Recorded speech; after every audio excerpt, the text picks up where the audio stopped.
SketchUp markii aad isticmaalayso sida ugu wanaagsan aad moodalkaaga ugu dhex socon kartid adigoona ka walwalaynin kaamirada derbi ama meel inay ka dhex gasho ayaa waxay tahay isticmaalka qalabka loo yaqaano Wok.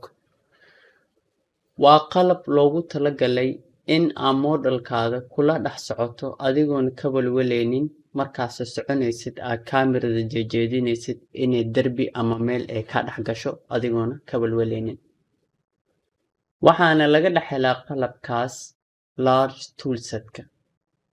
Large toolsetkana waxaa kasoo dhex helaynaa menu-ga kore view keli ku dheh toolbars keli ku sii dheh large toolset tick saar meeshaan. Marka qalabka Wok waa sawirkan labada cag ku sawiran yihiin keli ku dheh. Markaa rabto inaad isticmaasho qalabkan waxaa unsuubinaysaa meel keli ku dheh adigoo kiligtaas farta ku haayo mouse-kaaga horay u siki ama dhinaca rabtid u jeedi.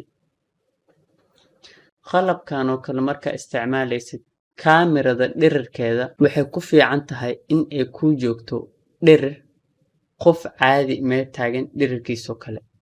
Haddii aad ila fiirisaan dhalada dhinaca right-ka meesha ugu hooseyso meeshaanay ku qoran tahay I hide. Isheena dhirirkeeda al'aan wuxuu sheegayaa inuu yahay 53 feet iyo 11 inches. Waa ka bedeleynaa oo waxaa ka dhigaynaa 6 feet ayaa ka dhiganaynaa. Ogaaw uma baahnid inaad meeshan keli ku dhahdid markaa rabtid inaad wax ku qortid. Xisaabtaa rabtid qof automatically asigaa toos usoo qabsanayo. Waxaa qoraysaa 6 feet enter. Marka haddii aad ila fiirisaan haddoo kale waxaa suubinaynaa meel ayaa keli ku dhahaynaa falaar anagu kiligtaas farta ku hayno horay ayaa u soconaynaa. Derbigan oo kale markaa ku tago waxa dhacay fiiri ama daaqadan oo kale wuu isoo celinaysaa maxaa yeelay kuma ogolo derbi ama wax inaad ka dhex baxdid. Markaa shay ku tagtid ama daaqad ama derbi ahaado wuxuu rabo ahaado markaa ku tagtid automatically wuu kuu sheegayaa meel ayaa ku imaatay.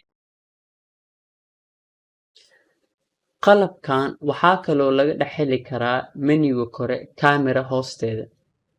Uma baahnid inaad inta imaatid aad ka dhex dooratid waxaad tagi kartaa camera Wok intana waa kasoo dhex dooran kartaa.